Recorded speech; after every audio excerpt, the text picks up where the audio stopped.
चलिए आज बीजगणित की एक बहुत ही मजेदार पहेली को सुलझाते हैं। ये देखने में शायद थोड़ी मुश्किल लगे, पर यकीन मानिए इसका जवाब बहुत ही आसान और दिलचस्प है। तो शुरू करें। तो ये रही हमारी आज की चुनौती। ये अलजेब्रा की एक क्लासिक प्रॉब्लम है जिसे हम सब मिलकर हल करने वाले हैं। इसे किसी टेस्ट की तरह नहीं, बल्कि एक मजेदार दिमागी कसरत की तरह देखिए। ये है हमारी पहेली। अगर x जमा 1/x का मान 4 है, तो फिर x स्क्वायर जमा 1/x स्क्वायर की वैल्यू क्या होगी? जरा सोचिए इस बारे में। तो देखिए हमें क्या दिया गया है और हमें क्या पता लगाना है। ये दोनों चीजें हमारे सामने हैं। क्या इन दोनों के बीच कोई कनेक्शन दिख रहा है? यही वो राज है जिसे हम खोलने वाले हैं। हर अच्छे ताले की एक चाबी होती है ना? वैसे ही इस पहेली को भी सुलझाने के लिए एक खास कुंजी की जरूरत है।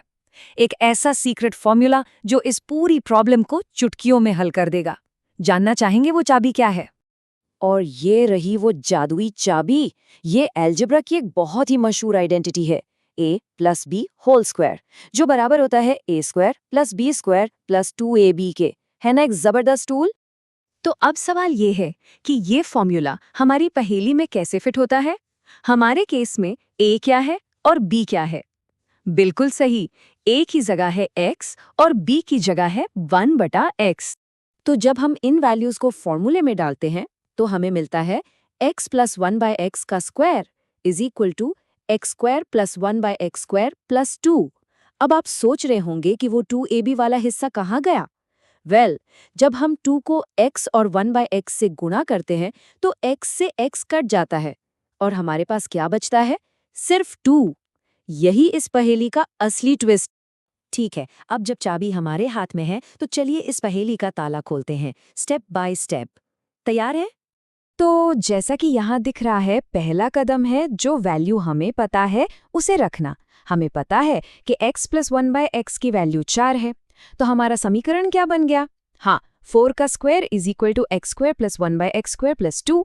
अच्छा, 4 का स्क्वायर क्या होता है? 16। तो अब तो बस x² + 1/x² का मान निकालने के लिए 16 में से 2 को घटाना है। तो हमारी सारी मेहनत के बाद इस गणित की पहेली का फाइनल जवाब क्या है? कोई अंदाजा? समीकरण को आसान बनाने के बाद जवाब है 14। जी हाँ, x² + 1/x² का मान 14 है। देखा, एक छोटे से फॉर्मूले ने कितनी आसानी से एक मुश्किल दिखने वाली प्रॉब्लम को हल कर दिया। सच में यही तो गणित का जादू है। तो आज की सबसे बड़ी सीख यही है, सही सूत्र जानने से बीजगणित की पहेलियां सुलझ जाती हैं। और ये बात सिर्फ गणित पर ही नहीं, बल्कि जिंदगी की कई समस्याओं पर भी लागू होती है। सही टूल या सही नजरिया किसी भी बड़ी चुनौती को आसान बना सकता है। अब सोचने वाली बात यह है कि और कौन सी ऐसी चुनौतियां हैं जिन्हें सही सूत्र से हल किया जा सकता है। सोचिएगा जरूर।